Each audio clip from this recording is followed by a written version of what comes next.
Сүүний үнэр шингэсэн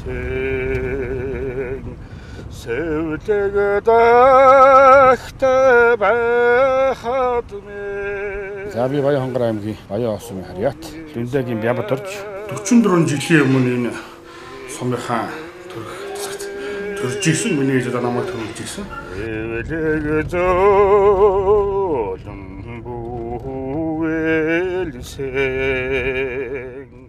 Цаана Бямбат орчих юм аа. Хичүүдээ амрах барыг айл гэр шиг маань ингэ сайхан энгийн орчныг сайхан төгчүүлж гисэн. Манай энгийн хамт олон маш урилж хүлээж өгсөн байгаа. Байрны нийт хүүхдүүд амьдрах 5 тухтай орчин бүрдүүлж өхийн тулд энэ хүн маань энэ Бямбат орж гэж хүн байна бүх тасгуудыг дороочтой болгож өгсөн. Дунд дэжнээс дулаан гівтэр гэж Бямбат өстө нэг сэтгэлээсээ энэ гашаа барьсан том гашаа. Өвлийн загтных мал харагддгүй энэ байр барьсан сууш манайх.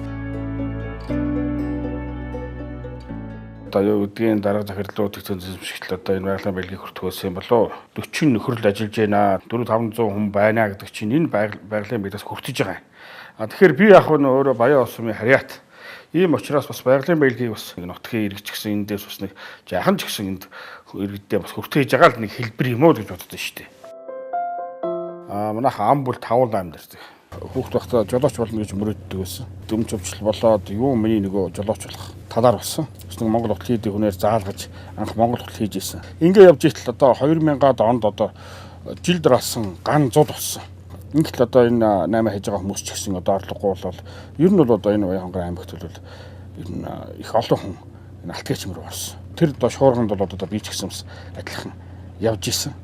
Энэ одоо хамгаалтын алба хотоос ирсэн. Дандаа бөхчүүд ирсэн байдал. Оо энэ дээр өстэй. Бөөн зодон барьцалдаан болно. Замбраа галт.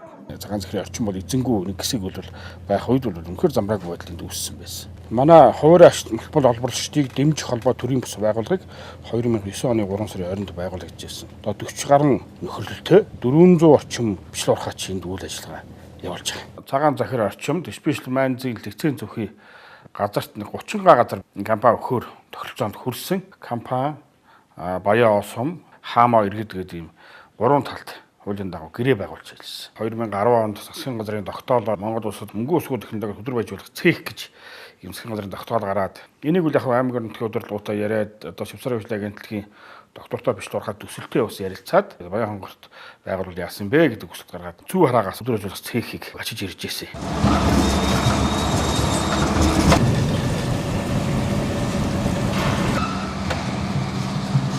Манай нөхрөлийн хувьд бол мишээ шин дэвшил нөхөрлөл нэр бол одоо бэлэгдэлтэй гээд шин төвс гэж өгсөн. Жид гарандаа бол их хүнд байсан. Намайг одоо бас нэг энэ цоног маанууд мишээлгээд үе судална тай болоод ингээсээ гээд урд нь одоо мишээл гэж нэр өгөөд тэр нэр өгснөөс хойш бас яг манай цоног бол бас боломжийн сайхан үе судална одоо орж ирээд тэгэл энэс хойш ихтэй ажиг боломжтой сахалж байгаа та. Энэ дээрээсээ 45 м байгаа.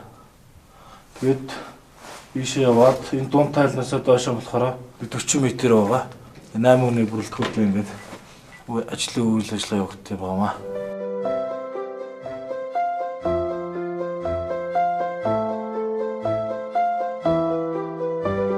За одоо тоогоочтой 13 ирхэн ажиллаж идэг.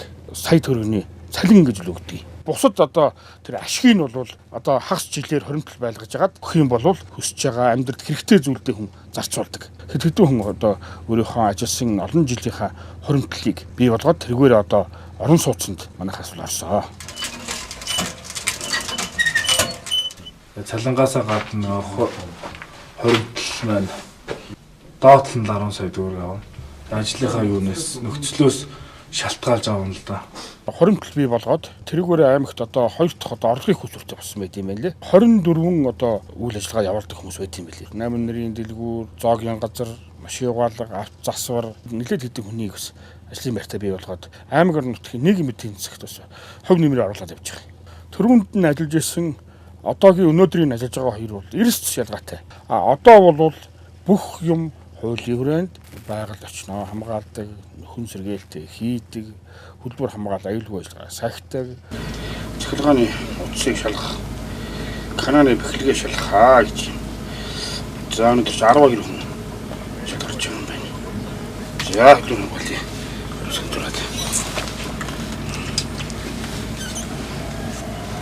Улаанбаатар явж Алтан Монгол банкнд тушаах гэдэг. Бүтэн жидийнхаа хөрөмтлүүлсэн одоо алтыг ингээд одоо Монгол банкнд өгөхгүй ингээд явж байгаамаа гэдэг. Ингээд бол анх удаа бичлуурхаа ч юм өгж ийн гэдээ бас их гайхаж ийсэн. Энэ их сайн байна гэдээ одоо бас над баяр хүргэж ийсэн.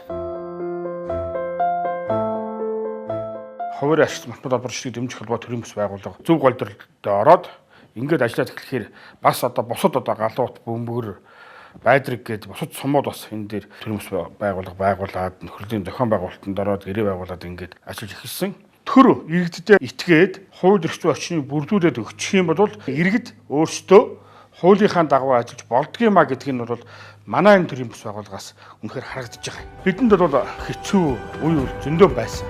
Үнэхээр давж гарч чадсан. Одоо Монголд үйл ажиллагаа явуулж байгаа урхаанууд нийгмийн хариуцлагыг ухамсарлаад тухайн орон нутгийн харьяат эрхтдээ гурван талд гэрээ байгуулад ажиллах юм бол олон хүний амьдрал дэвтэх юм байна. Монголын бичлуурхаан салбар бол үнэхээр сайхан хөгжин ирээдүй бол маш их би өдрөгөр харж байна.